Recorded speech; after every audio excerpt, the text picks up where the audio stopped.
En tant que dirigeant d'entreprise, ce qui est important, c'est de ne pas commencer à sauter de l'un à l'autre tout le temps parce qu'il y a une nouveauté qui arrive sur le marché, mais plutôt de se poser en disant voilà, de quoi est-ce qu'on a besoin? Peut-être qu'effectivement, dans ce qu'on avait besoin, les fournisseurs précédents ne fournissaient pas ce service-là ou pas avec suffisamment de qualité. Peut-être pas non plus. Peut-être pas sauter trop vite sur les nouveautés. Est-ce que ça veut dire que les projets data sont réservés aux grosses entreprises? Pas forcément. Je pense qu'on peut jouer sur l'historique. Si on a un historique suffisamment long, ça peut être intéressant. Et puis, tout dépend de ce qu'on regarde au niveau des données. Donc, on peut avoir un nombre de clients limité, mais par contre que ces clients aient de nombreuses interactions avec notre entreprise et le volume va venir alors du nombre d'achats, par exemple, ou du nombre d'interactions avec l'entreprise, plus que du nombre de clients en particulier.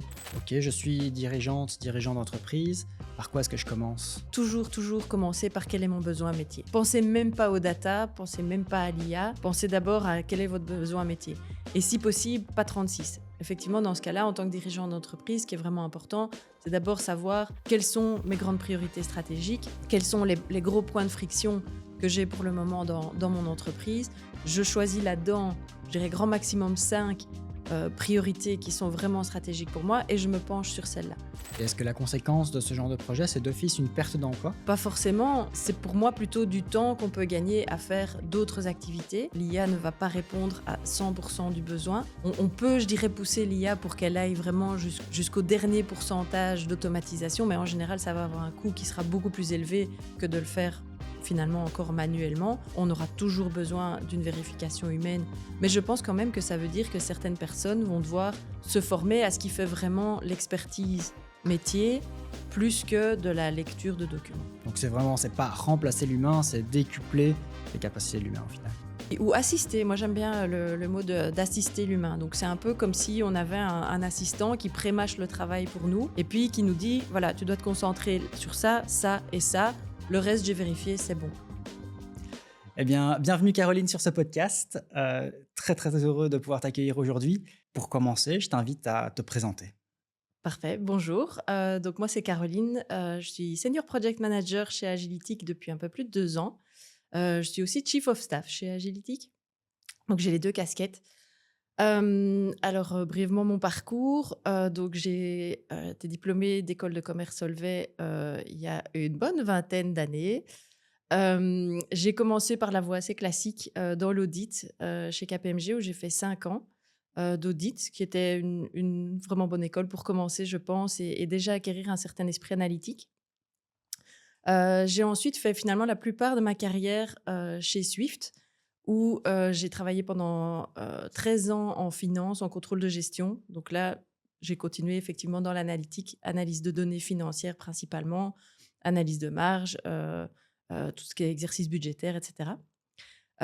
Et puis, bah, voilà, ayant fait quand même, je crois 13 ans en finance, j'ai eu envie de voir un petit peu l'autre côté des choses, chez Swift et j'ai bougé dans la division qu'on appelait product, donc c'est un peu l'équivalent de marketing où on développait des produits et donc en l'occurrence, pour ma part, c'était, les produits business intelligence, chez Swift.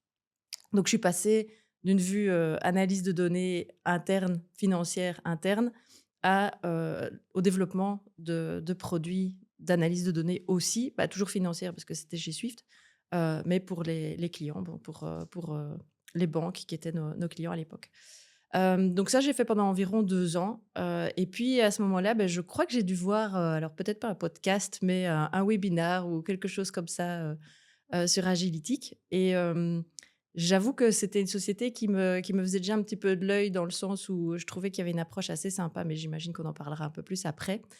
Mais n'étant moi-même pas data scientist, voilà, je me contentais de regarder et puis, un jour, j'ai vu une annonce où, Agilitic, dans sa volonté de croissance, cherchait à engager, un project manager et je me suis dit: «Là, ça commence à me parler, ça commence à être dans mes cordes», où je pouvais du coup mêler un petit peu, cette formation en gestion, donc type école de commerce quoi, avec, un parcours plutôt d'analyse de données, même si c'était dans la finance, c'était quand même beaucoup de l'analyse de données.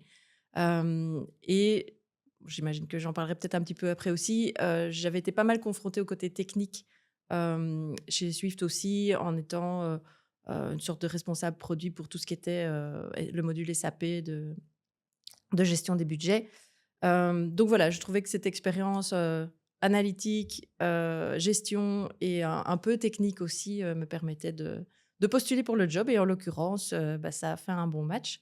Et donc là, depuis 2 ans, je gère des projets, donc je travaille avec des data scientists, sur projet et je m'occupe un petit peu de toute la partie, organisation du projet, je dirais, dans le sens où c'est les premiers contacts avec le client, bien comprendre ce dont ils ont besoin, bien traduire ça avec mes collègues data scientists en demande plus technique ou plus data et s'assurer aussi qu'on délivre bien la valeur et la qualité qu'on avait promis aux clients.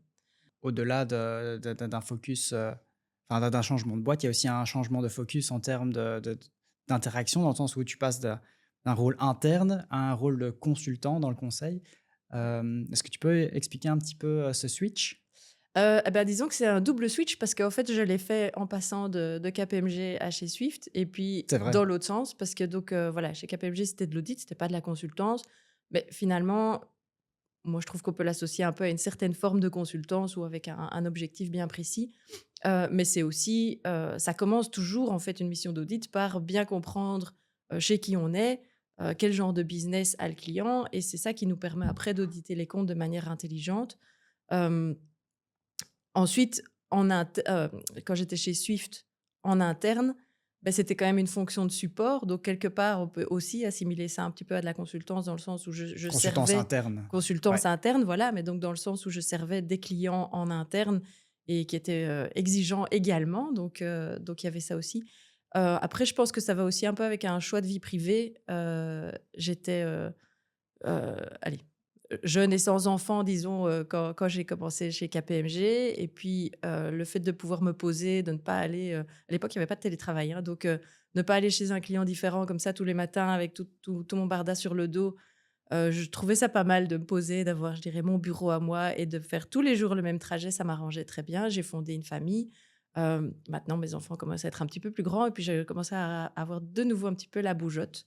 Et donc ici, ça me permet alors on se déplace moins ces temps-ci, mais ça me permet, ne fût-ce que par l'esprit, de passer d'un client à l'autre, d'un business à l'autre, donc voilà, donc c'était un peu un choix, de vie aussi, je pense. C'est ça, c'est ça. Un aspect lifestyle en plus de l'aspect, contenu. Voilà, exactement. OK, magnifique. Et donc, au final, dans ton background, tu as aussi une grosse composante finance, on l'a dit, hein, auditeur et chez Swift aussi. Comment est-ce que cette composante finance, en fait, se retranscrit un peu dans le monde de la data et aujourd'hui dans ton métier? Que ce soit en audit ou en contrôle de gestion, il y a quand même une forte dimension analytique dans la finance, dans le sens où, bien, on essaye vraiment de décortiquer, ce qui se cache soit derrière un bilan ou un compte de résultats, soit, derrière des données plus, je dirais, clients et cetera.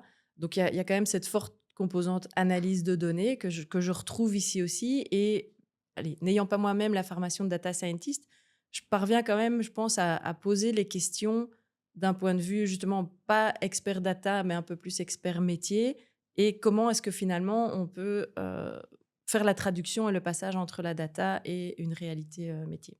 D'accord, d'accord.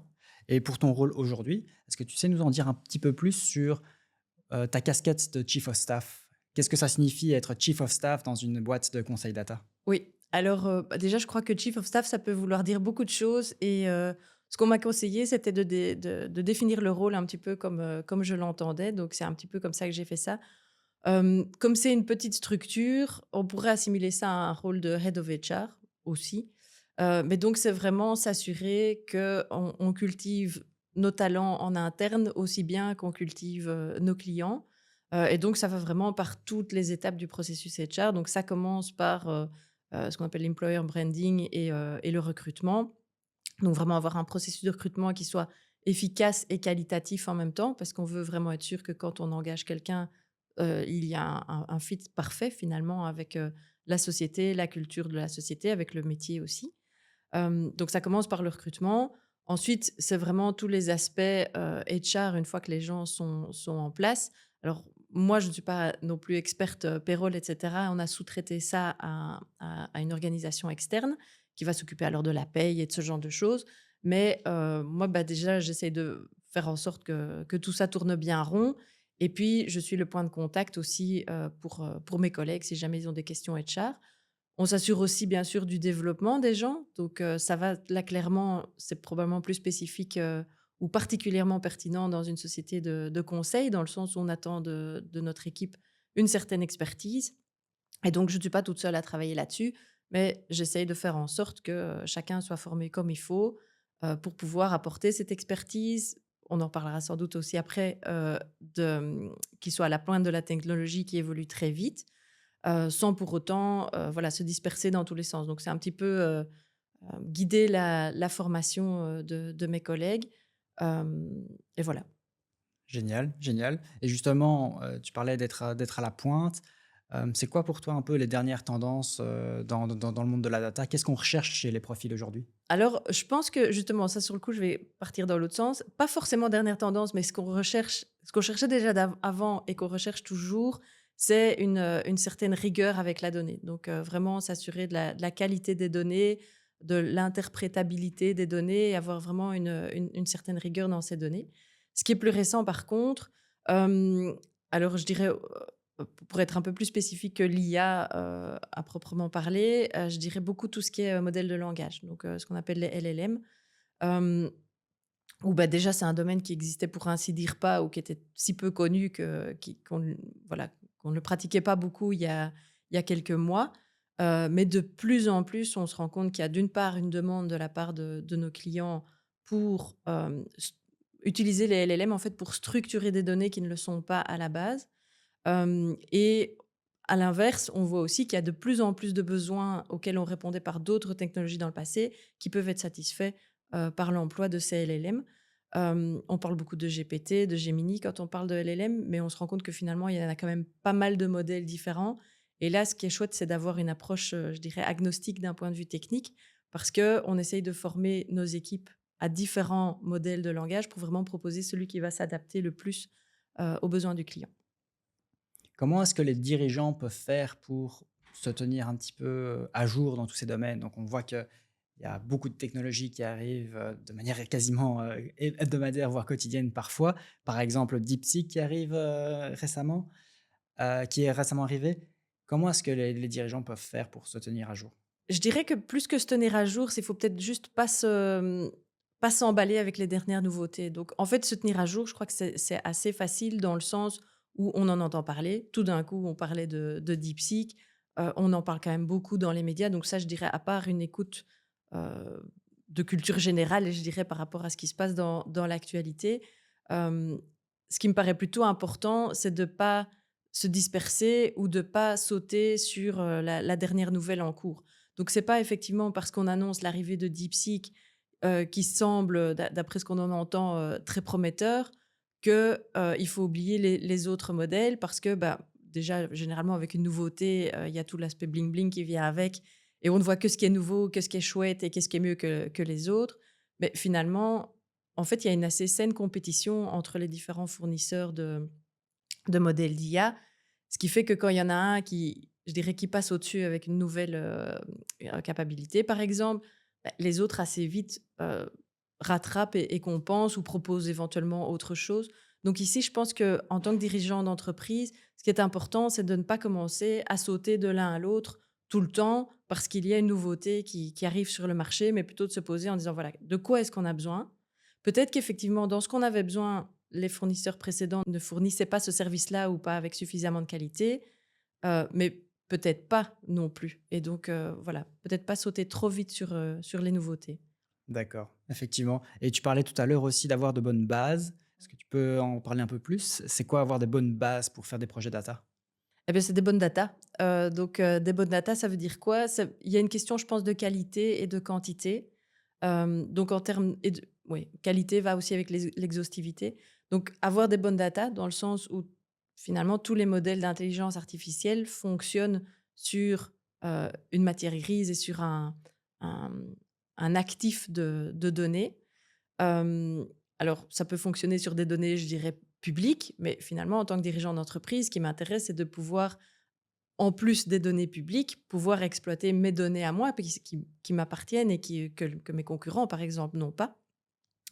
Mais donc pour ça, il faut que ces données soient suffisamment qualitatives. Donc qu'est-ce que je veux dire par là? C'est que, bah, déjà, elles doivent être complètes. si on parle de données CRM, c'est important d'avoir les différentes allez, données de contact d'une personne, de pouvoir les lier avec éventuellement des comportements et des données d'achat. Donc ça, c'est vraiment avoir le côté complet et d'avoir une image complète, dans mon exemple ici, de mes clients. Elles doivent être de qualité, c'est-à-dire que, voilà, ça doit être bien formaté, il ne doit pas y avoir de faute dans une adresse email, il ne doit pas y avoir des valeurs nulles et cetera. Et très vite, on se rend compte que, avec des données de moyenne qualité, disons, oui, on peut développer des modèles d'intelligence artificielle, mais ils vont vite être décevants, en fait. Et donc ça vaut la peine, vraiment d'investir dans la qualité des données en amont pour avoir des résultats qui soient plus que moyens ou juste satisfaisants, mais avoir des résultats qui soient vraiment bons et fiables. Hem Donc ça, c'est la qualité, l'exhaustivité des données et puis la quantité aussi, parce que dès qu'on parle d'intelligence artificielle, dès qu'on parle de statistiques, par exemple, il faut avoir une population, hem, de données qui soit suffisamment grande que pour pouvoir en dériver des grandes tendances et donc ça se joue souvent sur l'historique, je dirais. Donc on parle souvent d'avoir un historique de plusieurs années de données, ça, c'est Mmh. l'idéal. Et puis aussi, voilà, ça tout dépend du business dans lequel on est, mais si on n'a qu'une poignée de clients, on ne sait pas en faire grand-chose d'un point de vue statistique, donc ça marche mieux quand on a des populations, plus grandes. Donc tu dis que effectivement il y a la qualité, il y a la quantité de données qui jouent un rôle crucial dans la qualité des projets data.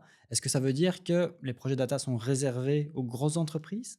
Non, pas forcément. Déjà, comme je disais, je pense qu'on peut jouer sur l'historique. Si on a un historique suffisamment long, ça peut être intéressant. Et puis tout dépend de ce qu'on regarde, au niveau des données. Donc on peut avoir à la limite un nombre de clients qui soit, limité, mais par contre que ces clients aient de nombreuses interactions avec notre entreprise et le volume va venir alors du nombre d'achats, par exemple, ou du nombre d'interactions avec l'entreprise, plus que du nombre de clients en particulier. Mais, hem, oui, je crois qu'une très petite entreprise, ça va être compliqué, mais avec une moyenne entreprise, on peut facilement avoir des assez gros volumes de données.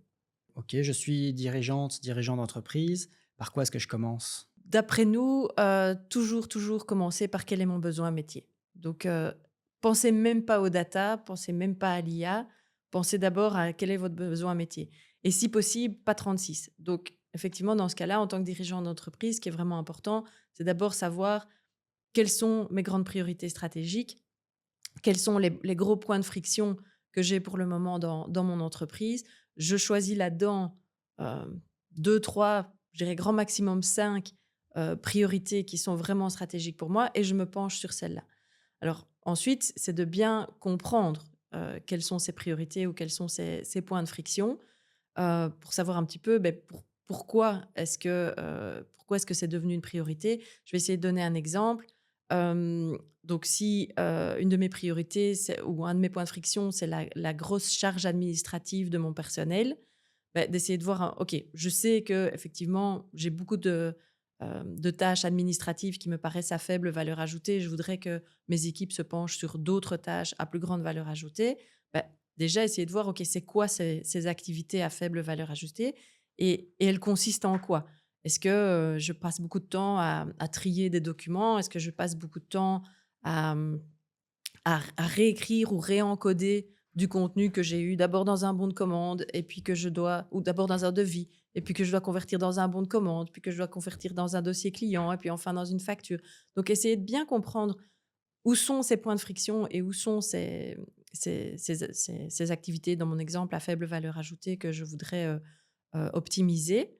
Hem Et puis seulement là, on peut commencer à se pencher un petit peu sur le domaine data. Donc, de nouveau, je crois que c'est pas mal de focaliser sur des use cases spécifiques. Donc de nouveau dans mon exemple, probablement qu'on va identifier plusieurs points de friction ou plusieurs, éléments du processus qui peuvent être optimisés. Mais dans un premier temps, pour pas partir dans tous les sens, on se focalise sur un ou 2 cas d'usage pour lesquels, on peut effectivement, voir un petit peu, quelles sont les données. Alors quand on parle de données, on pense souvent tableau de chiffres ou tableau, avec des valeurs en tout cas dans le tableau. Mais avant ça, en fait, ça peut être des documents, par exemple, ces données. Donc les données, ça peut être aussi, des courriers rentrants, ça peut être des factures, ça peut être, toutes sortes de choses. Et là, par exemple, ben, l'IA va déjà permettre de pouvoir scanner, si on veut, le contenu de ces documents et en extraire des données structurées qu'on peut alors mettre effectivement dans ce qui est plus facile enfin, plus pratique à manipuler, dans des tableaux avec des lignes, des colonnes et des valeurs. Euh, et de là, on peut commencer vraiment à faire des analyses et en retirer, voilà, de manière factuelle, où sont les points de friction en particulier, où sont les opportunités aussi. On pense beaucoup points de friction, mais il y a parfois aussi des opportunités commerciales, par exemple. Hem et donc, voilà, de pouvoir agir alors sur ces données. Est-ce que tu as un exemple, en particulier que tu voudrais partager? Oui, donc un exemple ici, ce serait bien, hem, bah, je vais prendre l'exemple finalement qui touche, beaucoup d'entreprises, c'est la gestion des factures entrantes. Alors, heu, voilà, déjà, il peut y avoir une masse de factures, mais ces factures, bon, pour la plupart, vont être d'un layout et d'un format relativement classique et dans ces cas-là, oui, on peut faire appel à l'IA, mais dans ces cas-là, il y a des solutions, je dirais, toutes faites, hem, qui existent sur le marché. Mais, peut-être que, une solution plus, personnalisée avec de l'IA va avoir de la valeur si, on parle de factures qui sont plus spéciales. C'est-à-dire avec un contenu qui peut être assez complexe, un contenu qui peut être très long, une structuration qui est pas toujours, idéale dans le sens où on peut avoir des tableaux avec des colonnes, mais certaines colonnes ont un titre pour 2 colonnes et donc là, avec de l voilà, les outils classiques, ça devient plus compliqué, bah, de ne pas mélanger ces colonnes et l'air de rien, c'est important quand on parle de factures. Et donc là, on peut vraiment entraîner l'IA à bien reconnaître, ces layouts qui sont plus complexes, hem et donc à permettre de voilà, sur base de documents et de factures qui peuvent faire plusieurs dizaines de pages même, de les scanner, de les encoder dans des bases de données structurées et là alors on peut, bah, les faire, naviguer vers, hem, les systèmes comptables ou les systèmes financiers et puis même en faire de l'analyse de contenu de ces factures, de voir un petit peu où vont l'essentiel de nos dépenses et cetera, quoi. Et en termes de retour sur investissement ou impact, on parle de quels ordres de grandeur? Ah, ça peut être grand, hein, parce que finalement, si ces factures doivent être alors soit encodées à la main, soit, réconciliées avec des bases de données internes, par exemple, manuellement, ligne par ligne. Si on parle de factures avec plusieurs centaines de lignes et qu'on met ne fût-ce que, 30 secondes par ligne, fois un certain nombre de factures, on peut vite gagner en équivalent temps plein. Donc, voilà, tout dépend du volume évidemment dont on parle.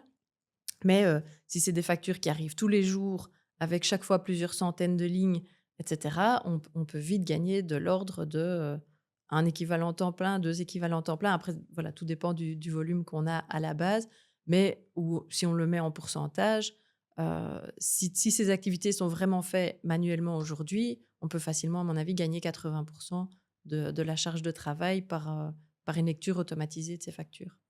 Et est-ce que la conséquence de ce genre de projet, c'est d'office une perte d'emploi? Non, pas forcément, dans le sens où, c'est pour moi plutôt du temps qu'on peut gagner à faire d'autres activités. Il faut savoir aussi que, l'IA ne va pas répondre à 100 du besoin. Donc toujours, même toujours dans mon exemple de facture, bah, il va y avoir certaines factures où, bien l'IA n'aura pas réussi à bien lire le contenu ou, ça voilà hem, la réconciliation avec la base de données interne, par exemple, va être plus complexe et donc là, clairement, on peut, je dirais, pousser l'IA pour qu'elle aille vraiment jusqu'au dernier pourcentage d'automatisation, mais en général, ça va avoir un coût qui sera beaucoup plus élevé que de le faire finalement encore manuellement, d'autant plus qu'un cas ne sera pas un autre et donc il va falloir développer plein de scénarios différents. Là, on perd alors en retour sur investissement et ça vaut la peine de garder les derniers 10-20 30 même, faits manuellement. Donc pas forcément de suppression d'emplois puisqu'on aura toujours besoin d'une vérification humaine, ne fût-ce que pour, une certaine partie des factures et puis, bien, je crois que de nos jours, voilà, il y a des activités qui seront peut-être plus à valeur ajoutée quand on parle d'interaction humaine, ou d'expertise par rapport à un métier que l'IA ne remplira pas. Mais je pense quand même que ça veut dire que certaines personnes vont devoir se former ou éventuellement, alors pas complètement se réorienter, mais en tout cas, hem, se former à ce qui fait vraiment l'expertise métier, plus que de la lecture de documents. D'accord. Donc c'est pas remplacer l'humain, c'est décupler les capacités de l'humain au final. Oui, ou assister. Moi, j'aime bien le mot d'assister l'humain. Donc, c'est un peu comme si on avait un assistant qui prémâche le travail pour nous et puis qui nous dit, voilà, tu dois te concentrer sur ça, ça et ça. Le reste, j'ai vérifié, c'est bon. Donc, oui, je verrais plutôt comme un assistant. Est-ce qu'il y aurait un autre cas que tu voudrais partager? Un autre cas, alors ici, on ne parle plus d'optimisation de processus, ou bien que, pourquoi pas aussi, mais c'est plutôt tout ce qui est lié à de la segmentation. Alors, D'accord. on peut avoir de la segmentation de clients ou de prospects, on peut avoir, et donc plus dans des objectifs de vente et de marketing. On peut avoir de la segmentation aussi au niveau des processus financiers, donc quand il s'agit par exemple de recouvrer des créances. Euh, où là, donc on est plus, forcément dans les modèles de langage et dans la lecture de documents, mais plutôt dans l'analyse comportementale, donc via des données transactionnelles, l'analyse de comportement, de clients pour pouvoir après mieux cibler les actions. Donc, mais par exemple, un cas récent ici, c'est, voilà, des actions qui sont pour le moment pas du tout, individualisées en fonction du type de client auquel on a affaire et donc, on parle d'actions commerciales où, on a reçu, par exemple, un listing de prospects potentiels. Eh bien, on va envoyer un email à tous ces prospects pour leur proposer, notre produit ou nos services. Eh bien, déjà là, il y a moyen de segmenter ces prospects ou alors, si c'est des clients plutôt dans le B2C, ici, le cas d'usage que j'ai en tête, c'est dans le monde de la construction.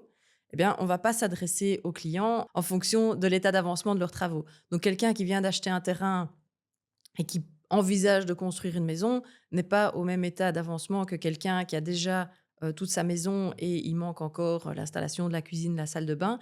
Donc, on ne va pas s'adresser à lui de la même manière. On ne va pas forcément lui proposer le même rendez-vous, etc. Donc là, ça vaut la peine de savoir où en sont nos différents clients pour pouvoir s'adresser à eux de manière différenciée. D'accord, et tu parlais donc, dans différents domaines, donc ici on parle d'un use case marketing. Tu parlais d'un autre use case? Donc un use case plus finance aussi, ça c'est un use case qui, je dirais qui marche très bien. On en a eu plusieurs chez Agilitic. C'est plutôt dans le côté recouvrement de créances. Donc clairement, même si sur papier ou au niveau de la balance âgée des clients, par exemple, d'un point de vue financier, un tous se ressemblent, c'est-à-dire que c'est des factures qui n'ont pas été payées et à plus ou moins, longue échéance, avec des montants plus ou moins grands. Je dirais, une manière classique de segmenter, ce serait segmenter sur l'âge de la créance et aussi sur le montant. Pour ça, il y a pas forcément besoin d'analyse de données ou d'IA, mais on peut être un petit peu plus subtil que ça et essayer de voir aussi en fonction des autres interactions que le client aura eues avec notre entreprise, bah, de distinguer, la créance impayée qui est de l'ordre de la distraction versus, des créances qui sont impayées parce qu'il y a une certaine insatisfaction du client ou carrément, un cas de fraude et donc on va pas envoyer le huissier chez le distrait, mais on va envoyer un courrier ou passer un appel téléphonique peut-être un petit peu plus assertif vers celui qui visiblement n'a pas l'intention de payer sa facture, quoi. Et donc ce que j'entends, c'est qu'il y a, quel que soit le use case, il y a plein de possibilités, mais que les entreprises ne sont pas forcément au courant de ces possibilités. Une entreprise qui découvre l'IA, qui veut mettre le pied à l'étrier, comment est-ce qu'elle peut s'y prendre? Alors moi, je dirais, ce serait commencer par sensibiliser, le tout le personnel de l'entreprise à l'utilisation de l'IA et donc ça peut être la sensibiliser à son potentiel, aux opportunités, mais aussi aux dangers ou aux points d'attention. Alors voilà, ça peut prendre des formes diverses, ça peut être des formations, ça peut être leur conseiller, bah, justement des webinaires, des podcasts et ce genre de choses-là. Mais en tout cas, que c'est pas quelque chose qu'il faut réserver ni à la direction, ni aux équipes de terrain. C'est vraiment, une sensibilisation qui peut avoir lieu, enfin qui peut, s'adresser de manière transversale aux différents, intervenants dans l'organisation et pour donner un exemple, allez, de nouveau, les gens n'ont pas besoin de formation spécifique pour entendre parler de l'IA. On en entend parler partout autour de nous. Mais c'est vrai que ça m'est arrivé plusieurs fois de rencontrer des clients qui me disaient, bah voilà, ce processus-là, j'avais un point de friction, ça me prenait beaucoup de temps pour générer du contenu, par exemple. Et ben, ce que j'ai fait du coup, c'est que je l'ai généré avec ChatGPT. Alors, chouette réflexe, mais qu'est-ce que vous avez donné comme consigne à ChatGPT? Qu'est-ce que vous avez donné comme données à ChatGPT? Vous avez peut-être donné des noms d'individus, ce qui est en fait problématique d'un point de vue gestion de la protection des données personnelles. Donc, faites attention quand même avant de donner vos données comme ça à ChatGPT. Quelque part, quand vous utilisez ChatGPT, vous envoyez un petit peu vos données dans le domaine public. À l'inverse, d'autres me disent: «Ah non, non, non, non, moi, je ne peux pas avoir recours à l'intelligence artificielle parce que justement, je traite des données à caractère personnel ou des données qui sont confidentielles, donc jamais je peux donner ça à l'intelligence artificielle». Et là, ce qu'on peut leur dire, c'est qu'en fait, les fonctionnalités qu'on retrouve de nouveau chez ChatGPT, on peut en fait les retrouver avec d'autres modèles et en fonction du niveau de confidentialité qu'on a besoin pour ces données, ils peuvent être plus ou moins privés, mais il y a des modèles qui peuvent être tout à fait sécurisés et qui sont par exemple euh, hébergés dans un cloud, par exemple, ou même en local. Et donc, vous pouvez bénéficier des capacités de l'IA ou d'un modèle type GPT, mais dans un environnement tout à fait privé. Donc ça, c'est des choses qu'on entend assez peu quand même dans le domaine public. Et donc là, je pense que ça vaut la peine alors de s'adresser à des experts en IA pour des formations qui vont permettre d'ouvrir les yeux sur les opportunités, mais aussi les dangers des différentes technologies IA dont on entend parler autour de nous. Vu qu'on est en Belgique, ici, il y a quand même aussi pas mal d'initiatives qui sont supportées par le gouvernement avec des subsides. Est-ce que tu sais nous en dire un petit peu plus à propos des subsides qui existent en Belgique? Oui, alors je dirais qu'il y a 2 types de subsides qui me paraissent intéressants, et qui pourquoi l'un plutôt que l'autre? C'est vraiment en fonction de la maturité, de l'entreprise dans ses projets IA. Donc il y a des subsides qui s'appellent en général Start IA et ça dit ce que ça dit, c'est vraiment pour se lancer dans l'IA. Donc ça, c'est vraiment des subsides que je trouve très chouettes parce que, c'est des budgets assez petits, en général on parle de 5 à 10 000 €, c'est des budgets assez petits. Mais qui permettent à une entreprise qui se dit: «Bon, voilà, j'entends parler de l'IA autour de moi. Je crois que je devrais en profiter aussi finalement. J'entends que tout le monde, se lance là-dedans. Je pense que je devrais me lancer là-dedans aussi, mais je ne veux pas me lancer là-dedans aveuglément. Je voudrais le faire, en bonne intelligence». Et donc ces subsides permettent de faire appel à des experts qui vont alors pouvoir guider l'entreprise dans ses choix d'intelligence artificielle et surtout dans ses choix de projets en intelligence artificielle. Alors nous, notre approche chez Agilitic, c'est que on va faire en fait la même chose que ce qu'on fait pour tous nos autres projets, c'est-à-dire qu'on va partir d'abord d'un espèce de diagnostic métier, de voir quelles sont vos grandes priorités, quels sont vos grands points de friction, et puis là-dedans, voir, ok, là-dedans, j'identifie peut-être 3, 4, 5 projets qui me paraissent pour lequel l'IA pourrait être une solution intéressante et j'essaye de les prioriser en fonction de l'impact, qu'ils peuvent avoir pour l'entreprise et aussi du coût ou de l'effort ou de la complexité, qui est impliquée. Et alors en général, ce qu'on fait, c'est que on commence par des cas d'usage bien précis et on commence par ceux qui sont les moins complexes et avec le plus d'impact. Donc ça, c'est plutôt le côté start IA et donc il y a effectivement des subsides qui permettent de, donner un petit coup de pouce aux entreprises qui veulent un peu voir quelle serait leur marge de manœuvre dans le monde de l'IA. Donc quand on a une maturité très faible, qu'on ne sait vraiment pas par où commencer, clairement je conseille ce genre d'initiative-là, ou ce genre de subside. Ensuite, quand on a déjà fait soit un start IA, soit par, l'entreprise par elle-même, c'est déjà un petit peu ce qu'ils peuvent faire, mais voilà, ils veulent tenter le coup, tenter un prototype, mais de manière dérisquée. Là, il y a aussi des subsides qui existent, qui permettent de financer et on parle en général d'environ entre 50 et 70 du coût du projet et qui permettent de le dérisquer dans le chef de l'entreprise. C'est-à-dire que, le subside va permettre de financer partiellement, l'élaboration d'un prototype, heu, qui va permettre alors à l'entreprise de se rendre compte quelle est la réelle valeur ajoutée qui peuvent ressortir d'un projet. Parce que tant qu'on était dans le mode startillage, je dirais, c'était un peu une promesse sur papier. C'est pas pour ça que ça vaut rien, mais c'est quand même toujours que sur papier. Quand on est dans, l'étape suivante de prototype, là, on peut vraiment mettre en place une solution qui sera pas complètement intégrée dans tous nos processus, qui devra sans doute être alimentée par des extraits de données de manière manuelle, mais qui permettent déjà vraiment de voir concrètement comment cet outil IA pourrait profiter à mon organisation. Quelles sont selon toi les erreurs que les entreprises font, dans le lancement de projets IA? Alors l'erreur typique, et je voyais ça déjà dans le passé quand je faisais de l'analyse de données, c'est de partir de la solution, partir de l'IA, partir de la donnée. Donc typiquement, les questions qu'on a, c'est, «Moi aussi, je voudrais faire de l'IA, j'aimerais bien faire un chatbot, par exemple, faisons un chatbot». Ou, si on parle de la donnée, c'est dire, «Moi, j'ai une masse de données ici, de données transactionnelles ou de données CRM, dans mon entreprise.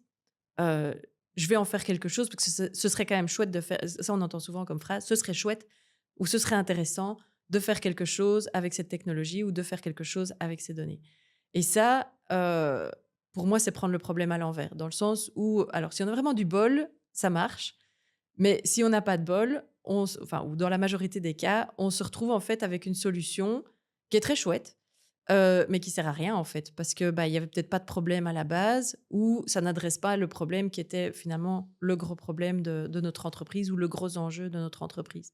Donc de nouveau, toujours bien partir du problème qu'on essaye de résoudre et c'est vrai que ces jours-ci, il y a quand même souvent une place pour l'IA pour résoudre, ne fût-ce qu'en partie, les problèmes métiers.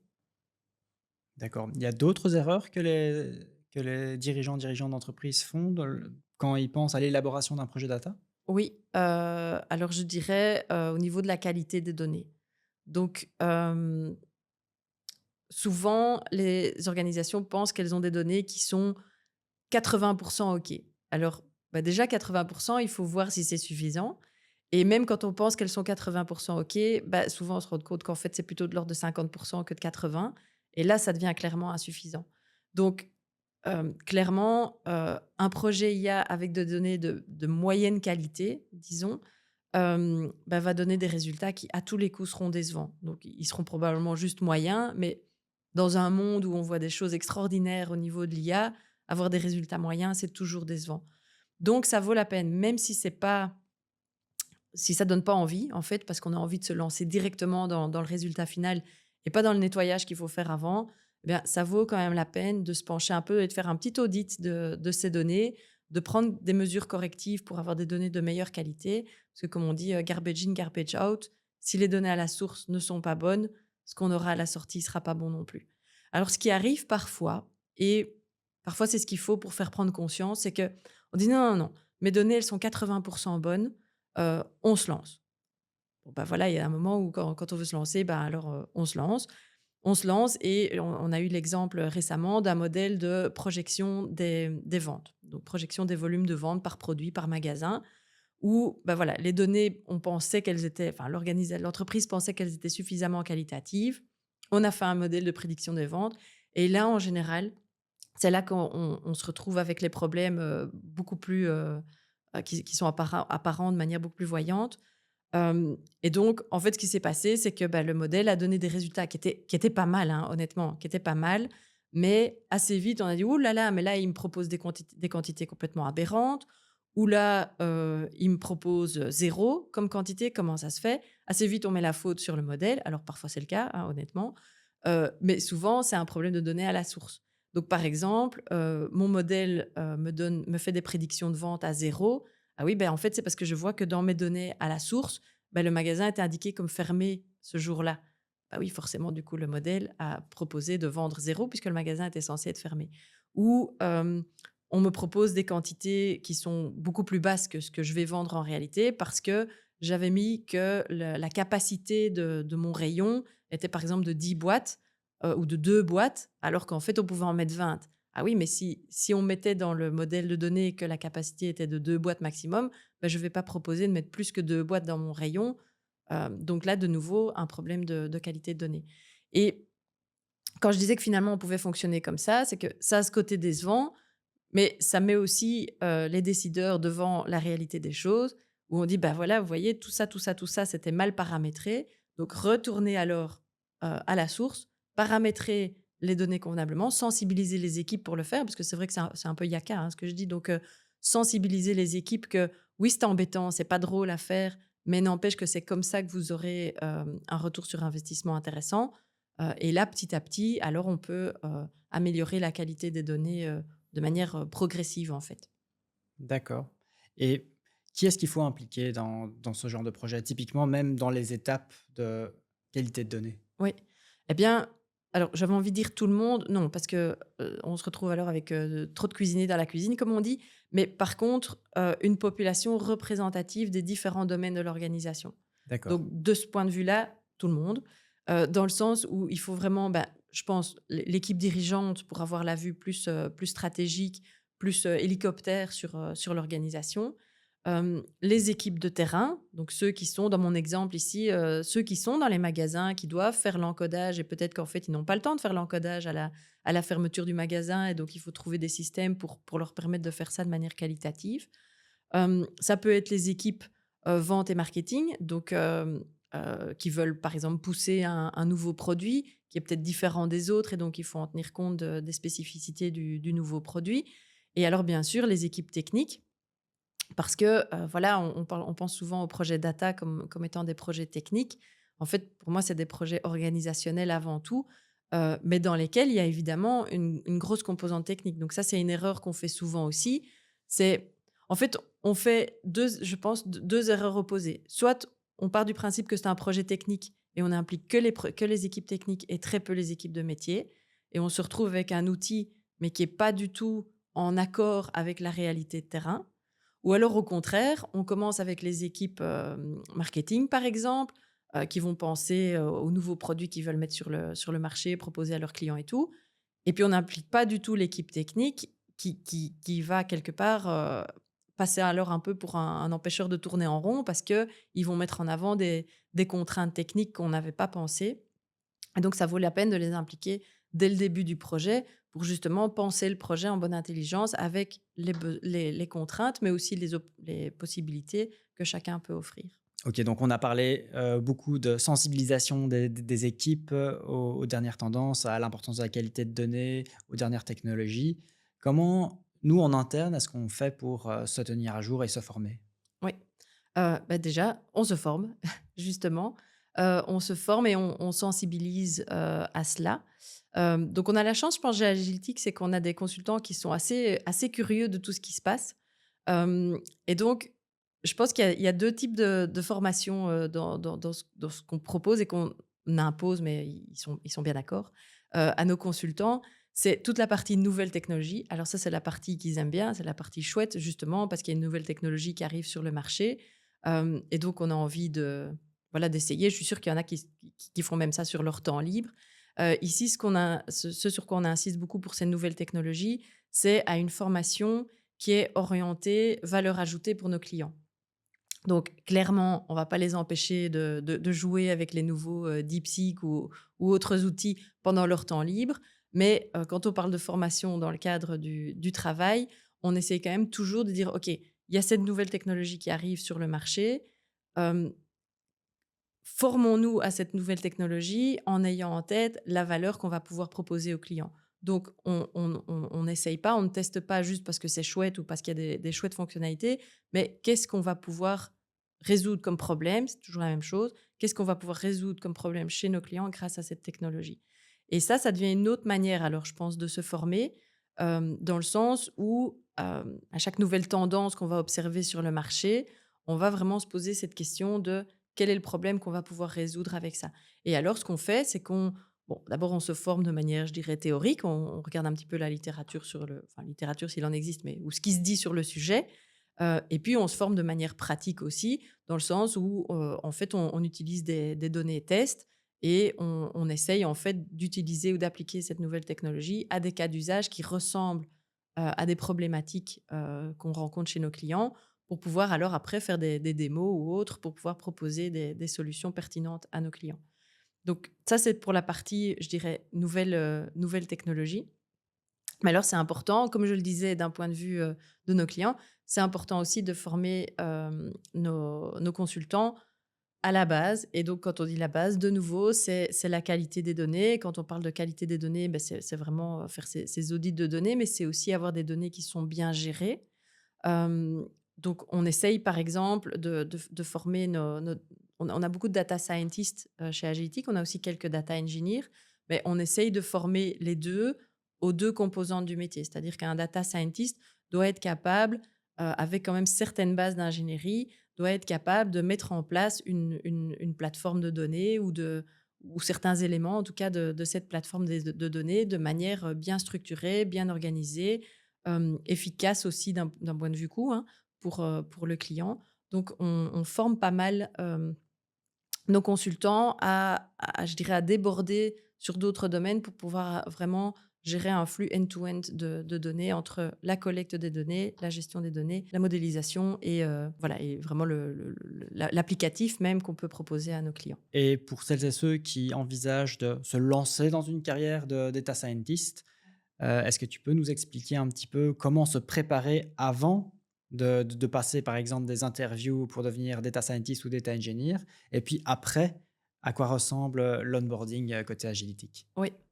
Hem, alors, je dirais que dans les talents qu'on recrute, c'est souvent des gens qui ont déjà une formation en data science par un master qu'ils auraient fait ou par leur expérience de métier.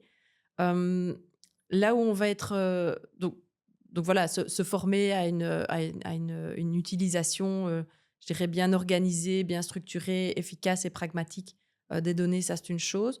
Là où on sort peut-être un petit peu de l'ordinaire chez nous, c'est qu'on est très sensible aussi à l'empathie que les consultants peuvent avoir pour des problématiques métiers. Et donc, en fait, même pour des, gens qui viennent avec un profil très technique, on leur propose de résoudre un exercice de business case. Donc il faut qu'ils aient cette empathie pour une problématique de métier. Il faut que d'une histoire que quelqu'un leur raconte, ils puissent mettre le doigt sur, voilà, quelles sont les problématiques métiers qu'on va essayer de résoudre et avoir déjà quelques idées de comment est-ce qu'on peut les résoudre, par, une approche data ou par des solutions IA. Donc ça, c'est quelque chose d'important. Alors ça s'apprend pas tant que ça dans les bouquins. Alors oui, si on veut vraiment, se développer fort sur le sujet, ça s'apprend à l'école ou dans des bouquins. Mais ici, je dirais que c'est plus une question d'attitude et de curiosité intellectuelle qu'on doit avoir pour un problème métier et pas juste pour la data. D'accord. Et une fois que la personne est engagée, à quoi ressemblent les 3 à 6 premiers mois, d'une carrière chez Agility? On commence par, se former aux bases. Donc, on a élaboré en fait un parcours d'intégration, j'ai envie de dire, donc c'est moins violent que ça. Donc un parcours, oui, c'est un parcours d'intégration, au sein d'Agilitic où en fait on a, documenté, tous les domaines d'expertise sur lesquels, chaque consultant doit avoir au moins un niveau minimum. Et donc chaque consultant va passer par ce parcours pour se former. Alors ça peut être des formations en ligne, ça peut être des formations qu'on a élaborées nous-mêmes ou de la documentation qu'on a élaborée nous-mêmes. C'est aussi pas mal des exercices pratiques parce qu'on voit que ça marche bien. Heu, voilà, surtout si c'est pour que ça dure sur quelques semaines, voilà, faire des exercices pratiques, ça marche pas mal, pour avoir donc ce niveau de base. Ensuite, hem, ce parcours, il peut durer il dure en général 3 4 semaines. Alors parfois, c'est 3 4 semaines d'affilée quand on arrive. Parfois, ce qu'on fait, c'est qu'on commence par une semaine ou 2. Et puis si on a une opportunité de partir sur projet ou aussi en mode shadow, donc d'observer un autre consultant sur projet, eh bien, on fait entre guillemets «une petite pause» dans notre formation. On va sur projet pour déjà pratiquer un petit peu, dans un monde réel. Souvent, quand c'est pour un nouveau consultant, il va accompagner quelqu'un de plus confirmé. Hem Et puis voilà, donc on peut ponctuer un peu entre formation et projet client, dès le début, en fait. D'accord. Et combien de temps dure un projet en moyenne? Alors, on aime bien chez Agility couper les projets en petits morceaux, donc ça n'arrive jamais, en fait, qu'on ait un projet qui dure, plus de 6 mois ou enfin, on entend dans le monde de la consultance des projets qui peuvent durer plusieurs années. Donc nous, on découpe souvent nos projets et ils vont ça se compte en semaines en général et donc en semaines, ça ferait de l'ordre de 3 mois, moi, je dirais. Un projet standard, ce serait de l'ordre de 3 mois et voilà, en 3 mois, on va déjà pouvoir avoir un délivrable. C'est important qu'au bout des 3 mois, on puisse avoir un livrable concret, mais qui va sans doute amener et ouvrir la porte à une suite et donc ce sera plus une succession de projets qui seront de l'ordre d'environ 3 mois, mais chaque fois avec un livrable à la fin du projet, ce qui fait que le client, assez rapidement, peut, voir le bénéfice, en fait, de son investissement et pouvoir déjà profiter de ce qui a été mis en place. Ouais. Et dans un même temps, ça permet aussi aux consultants d'être exposés à une variété de projets très rapidement au final et de pouvoir, piocher dans les expériences des différents projets. Tout à fait. D'autant qu'on a des clients qui sont vraiment dans des métiers tout à fait différents. Donc effectivement, en tant que consultant, on se retrouve confronté à des problématiques métiers, ou des domaines business qui soient très différents. Donc on va vraiment de tout ce qui est services, financiers ou assurances et cetera, télécom, mais aussi allez, des domaines plus, beaucoup de clients dans le retail ou des domaines même plutôt dans l'industriel ou alors on va regarder plutôt tout ce qui est chaîne de production, par exemple. Donc c'est assez chouette, ils passent vraiment d'un métier à l'autre. Mais d'où l'importance aussi d'avoir cette empathie, pour le métier puisque, bah, ce qu'on veut, c'est résoudre un problème qui est spécifique à notre client et donc pour ça, il faut s'y intéresser, de manière, honnête. D'accord, et à quoi ça ressemble une carrière chez Agilitic? Eh bien, ça ressemble à c'est une carrière relativement classique, je dirais, dans le monde de la consultance, mais on engage beaucoup de gens qui sortent, des études ou qui ont assez peu d'expérience professionnelle. Donc on va commencer en mode junior, comme on dit. Hem, Qu'est-ce que ça veut dire commencer en mode junior? Ça veut dire qu'on est, plus accompagné, je dirais, par un project manager ou par un data scientist plus senior, mais on va participer directement au même type de projet que n'importe qui. Donc tout de suite, en tant que junior, le consultant va être exposé au client, va pouvoir faire de la modélisation, va pouvoir faire, des présentations aux clients. Enfin donc ça aura un domaine d'activité assez varié, mais il sera, je dirais, coaché ou accompagné par quelqu'un de plus senior. Et puis petit à petit, eh bien, le consultant va devenir de plus en plus autonome, va pouvoir de plus en plus, proposer en fait, être force de proposition et de solution, là où au début, il sera beaucoup plus guidé. Mais les projets finalement restent, essentiellement les mêmes en fait, quand on est junior et puis quand on progresse senior. C'est plus le niveau d'autonomie qu'on va avoir sur projet qui va évoluer. Et c'est quoi un petit peu les grands milestones dans une carrière de data scientist ou de data engineer? Bien, je dirais que donc dans un premier temps, on est, je dirais membre d'équipe, donc on fait partie d'une équipe, avec un data scientist ou un data engineer, plus senior, pardon, plus senior. Hem, voilà, au bout de, je dirais environ enfin voilà, on n'a pas des promotions automatiques, chez Agilitic, mais en général, tous les 1 ou 2 ans, on passe au niveau supérieur et donc je dirais qu'à partir de plus ou moins 5 ans d'expérience, on arrive au niveau qu'on appelle senior, où là, par contre, on va beaucoup plus être, envoyé, je dirais, tout seul, chez le client, et on va pouvoir travailler sur des problématiques ou des modèles plus complexes aussi. Ah oui, d'accord. Ensuite, après l'étape senior, là, de nouveau, difficile de donner, une horizon temporelle, mais l'idée, c'est de passer vers un rôle d'expert ou de manager. Hem Et dans les 2 cas, les 2 se croisent un petit peu. Donc le côté manager, c'est vraiment gérer le projet avec le client, avec les différents intervenants, hem, guider un petit peu tout ce qui est livrable et cetera. Là où expert va plus se pencher vers le côté technique. Mais même si on va vers une carrière plus vers l'expertise technique, toujours très important d'avoir cette sensibilité par rapport, au métier du client, toujours très important d'avoir des interactions avec le client. Tous nos consultants de junior à manager et à expert, se retrouvent confrontés aux clients, à faire des présentations aux clients et hem, voilà, ce n'est jamais du travail, je dirais, de bureau en solitaire. Il y a toujours, cette confrontation au client qui est essentielle pour bien s'imprégner du problème du client qu'on essaye de résoudre. Merci, merci. On arrive tout doucement à la fin du podcast. De retour à toi, si tu devais te donner à toi-même un conseil, au toi d'il y a 20 ans? Moi, je dirais: «Ose».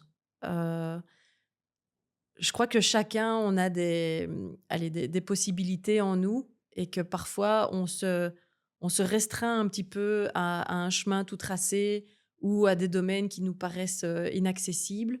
Et je pense que ça vaut la peine d'oser. Je l'ai fait quand j'étais encore chez Swift, de passer du monde finance au monde marketing et Dieu sait qu'on m'a dit: «Et non, non, mais toi, tu as un parcours trop finance, ça va pas aller». Et en fait, je pense qu'il faut oser avoir confiance en nos capacités, il faut être curieux, Accepter parfois que ça implique de faire un pas de côté ou même un petit pas en arrière, mais ça vaut la peine et je ne regrette rien dans mon parcours en tout cas, hem, si ce n'est justement de temps en temps de me dire: «Non, non, mais là je suis bien, je sais où je suis, je sais pas comment ça pourrait être à côté», et de ne pas oser donc voilà, je pas trop de regrets non plus, mais il faut oser en tout cas. Magnifique. Et comment est-ce que toi, tu te formes personnellement ou comment est-ce que tu progresses personnellement en tant qu'individu et en tant que professionnel? Oui. Hem Ne pas avoir peur de poser des questions. Je pense que, heu, on dit qu'il y a pas de questions stupides. Peut-être que parfois on a l'air un peu stupide et en fait on n'en meurt pas. Et donc, par exemple, n'ayant moi-même pas une formation de data scientist, et bien je pose beaucoup de questions, à mes collègues et aussi bien aux juniors qu'aux seniors et ils m'apprennent beaucoup et donc je pense que c'est comme ça que je parviens à me former. Je pose beaucoup de questions aux clients aussi. Là, j'essaye de pas avoir l'air stupide, mais en tout cas, il faut jamais avoir peur et poser des questions et être curieux. Est-ce qu'il y aurait des ressources, livres, podcasts, blogs que tu voudrais recommander? En fait, j'avoue que je lis assez peu de livres sur la data parce que j'aime bien lire d'autres choses, sur mon temps libre, mais j'aime bien les livres plutôt en en gestion de soi ou gestion de carrière et donc il y en a un que j'ai lu récemment qui s'appelle The One Thing qui aide à prioriser les choses et je trouve que quand en tant qu'individu, en tant que travailleur, en tant que manager, on a tendance à se dire: «Ah, j'ai une montagne de priorités devant moi et tout est prioritaire et tout est important» et d'une certaine manière, c'est vrai. Mais j'aimais bien dans ce livre, la question qui était posée, c'était: «Quelle est la chose que tu peux faire aujourd'hui et qui fera que tout ce qui vient demain sera soit inutile, soit plus facile?» Et en fait, souvent, c'est pas une seule chose dans toute la vie, mais par domaine, d'activité, on peut déjà dire le professionnel versus le privé. Finalement, c'est possible, en fait, de trouver cette chose qui, là, maintenant, est la chose que je dois faire pour que demain tout soit plus facile ou inutile. Donc voilà, c'est un livre que j'aime bien et qui était assez pragmatique. Magnifique. Le mot de la fin? Ben je dirais juste merci, voilà, merci d'avoir pu, mettre en avant, hem, ce que je fais et ce qu'on fait chez Agiltic et puis, j'espère que voilà, que nos auditeurs auront des éléments de réponse à leurs questions. Merci beaucoup. Merci.